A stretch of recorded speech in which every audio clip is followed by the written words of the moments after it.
let's be clear. An atrocity committed against you, your kind, your group, your tribe does not give you a God-given cosmic moral right to commit atrocities against someone else. There is nothing in a book that allows that, nor that's just basic human looking at it. Doesn't allow it. And yet, Israel is perfectly okay with committing atrocities against Palestinians. And the political space of the United States give them a pass on this and allow them to steal more and more land and commit more and more atrocities.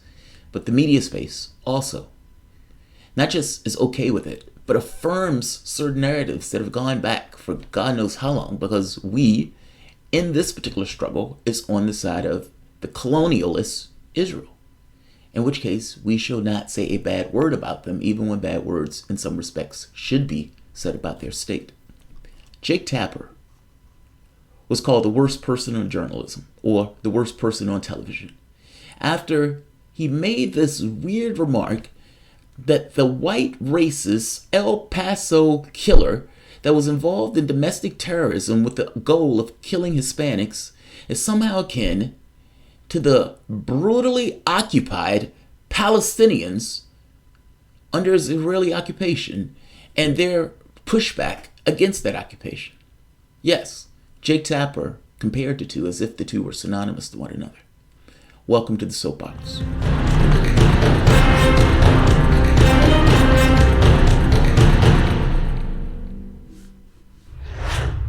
My name is Jamarl Thomas. This is the Progressive Soapbox. Guys, if you dig this content and you find yourself coming back here often, please like, share, subscribe.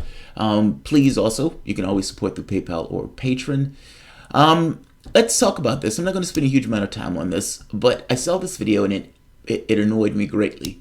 Look, I've often said that Jake Tapper wasn't all that great. I've often taken shots at mainstream media because I said they were bad at their jobs. But this goes beyond being bad at their jobs and goes into a certain degree of propaganda that is not necessarily found out by good sense. Take a look at this. This is, I think it's a couple of weeks ago, if I'm not mistaken. I showed this video early on. So let's flip this. These are houses being knocked down. These are apartments being knocked down. This is in Palestine. Israel wants this land. And because Israel wants this land, there's nothing stopping Israel from taking this land. So Israel does what it does. It takes the land. It puts military, it brings bulldozers out, it knocks down people's buildings, and it leaves people who are already dirt poor, homeless. Let's look at it from another angle. Let's look at it in this kind of outside way. Let's look at it internally. This is how it looks like on the inside.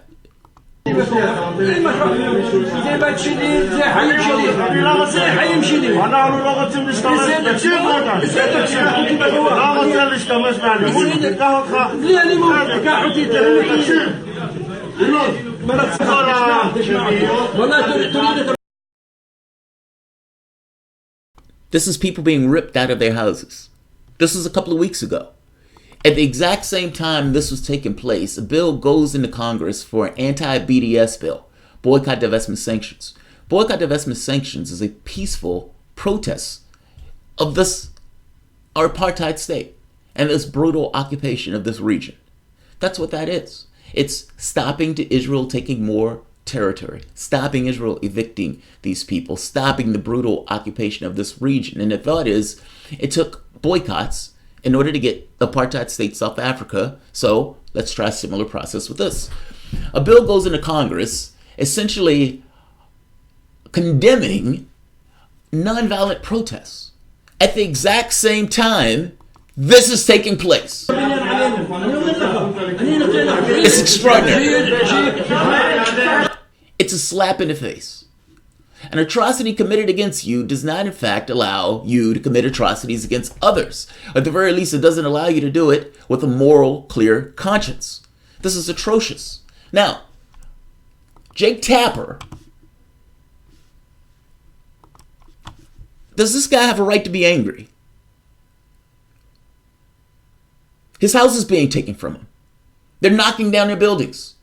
He says at one point, Just knock the building down over top of my head. This is all I got. They're making these people who are dirt poor homeless. Do they have a right to be angry? The answer is yes. Of course he has a right to be angry. His life, which was already miserable, is being made that much more miserable. Most of the water in this area is not fit to drink. And more and more and more and more land gets stolen. More and more people get put into prisons. He has zero rights. He's subhuman in the context of the Israeli state.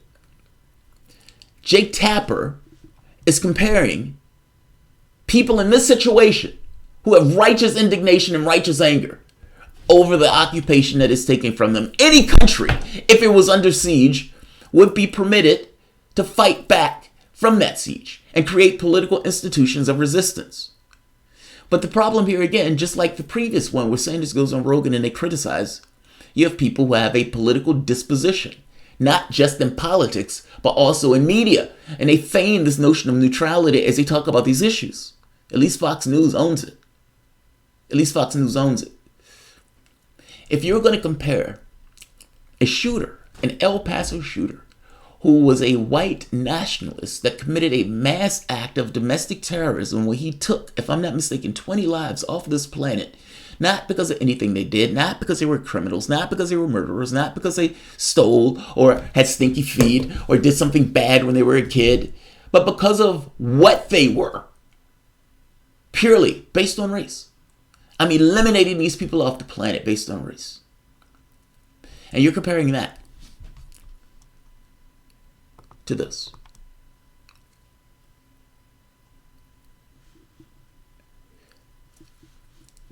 That's atrocious. That's my point. The nuances of being under siege, the anger that's created when somebody is subjugating you in this way, the land that you believe is yours, that has been stripped from you, that creates a righteous anger, righteous indignation, and whatever side you're on this particular issue, at the very least, you should be able to get that those people are going to be pissed off of being in that particular subjugated situation. Any person would. Any group would. I am right now reading Spears, and I'm going to show you the video in a moment. I'm reading Albert Spears' book in the thing, and I'm really thinking about having a book club. And one of the things that comes back is his perspective of Hitler. And over again, what Hitler talks about is the subjugation of the Versailles Treaty. He has a bee in his bonnet. He has an insecurity complex on this notion that Germany is going to be a great nation. Germany is going to be a powerful nation. We're not going to take any shit off of anybody. Part of that is him going to the train car in France where they had to sign that treaty in order to get France's capitulation. Why?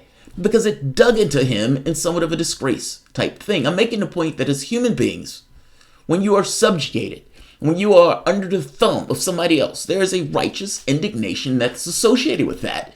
And of course, you're going to strike out. Of course, you're going to be pissed off about that. Even if you disagree with the actions, at the very least, you should be able to understand where they're coming from. That is different than a white racist that may in his head believes he's under siege. He is not. And that goes and murders a bunch of people. There's a difference in those things. There's a massive difference in those things. And comparing the two either gets across your own gross bias. And some people call it racist. I wouldn't go that far. I would call it grossly biased. This is Tapper doing his thing.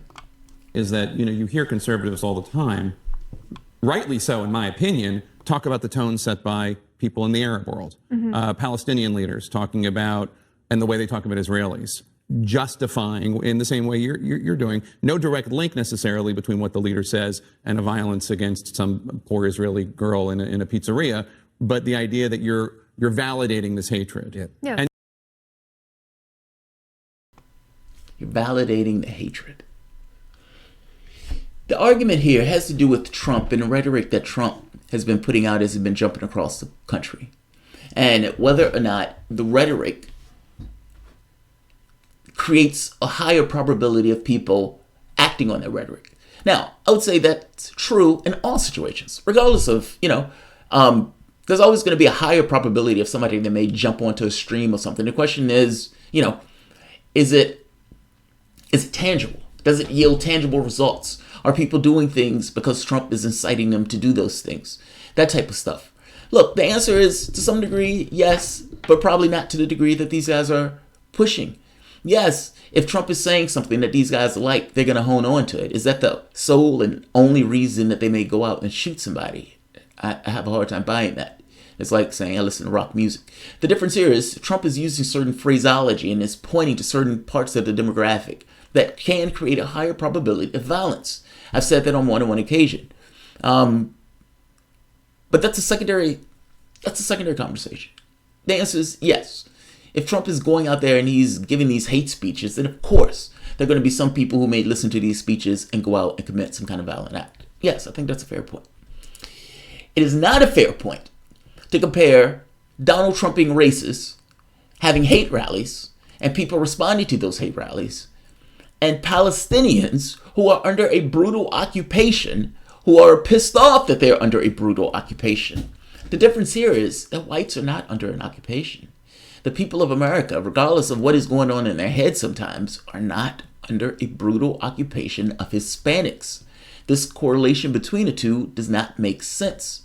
Even if you want to take out the term brutal occupation and just have it as being subjugated, not having access or control of their land, being in a conflict where their land is continuously being expropriated, whatever the phraseology you want to use, let's just be very clear that there are people who are in a subjugated situation who don't have control over their person and their area. Not to mention, can't leave and all this other stuff. That's different than a killer who's just a racist and goes out and murders a bunch of people in an act of domestic terrorism. Comparing the two gets across a gross, either not knowing what the hell you're talking about or just being grossly biased with this feigned notion of objectivity. Let's hear it again. Jake Tapper. Rightly so, in my opinion, talk about the tone set by people in the Arab world. Palestinian leaders talking about, and the way they talk about Israelis, justifying in the same way you're doing. No direct link necessarily between what the leader says and a violence against some poor Israeli girl in a pizzeria, but the idea that you're validating this hatred. Yeah. Yes. And yet people don't. I mean, you can't compare the ideology of Hamas with anything else. But at the same time, if either tone matters or it doesn't.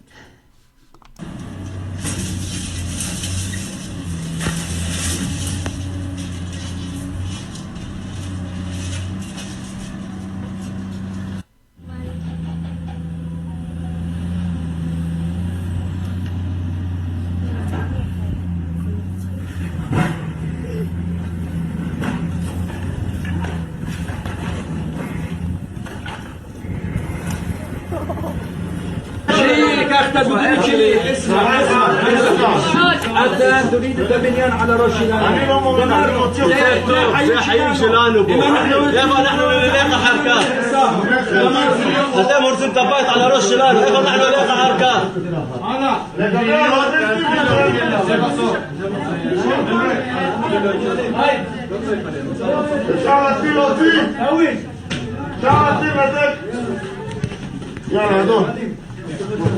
عادي اطلع تعالوا تعيش خليكوا هو أنا لو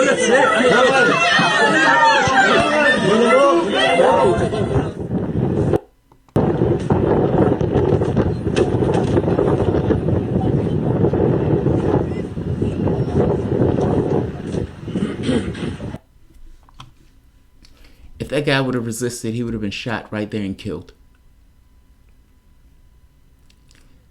They have a right to be pissed off. That's my point.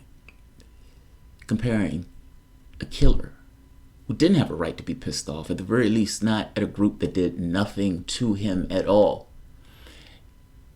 is different, dramatically so, than a group that is under subjugation of another. It should be something that is understood. And the fact that Jake Tapper doesn't know better means Jake Tapper should probably not be doing that job. At the very least, not on CNN. He needs to go to Fox News or something. I'll leave it here. I didn't want this one to be long. I just wanted to point this one out. It is that's a god-awful comparison. It's a god-awful comparison. Look, we are born into currents that we don't entirely control. Accept that for the moment. And being born in those currents that we don't necessarily control, if you or any of those situations were switched, they would be doing the exact same thing. My point is this. Right and wrong is often hard. What is a little bit easier is kind of a cause and effect. That if you bulldoze somebody's house, if you strip away their land and their territory, they're going to be angry and upset. The political disposition of we're going to support Israel regardless of the crimes that Israel commits is problematic for me. Just like the media is backing that political disposition that we're going to be rah-rah to Israel. But if you're going to compare things, not subjectively, but objective reality, to make a comparison between a killer who's a white supremacist versus groups who are, for all intents and purposes, fighting for their national liberation and statehood, you don't know what the fuck you're talking about. Jake Tapper, worst person on CNN.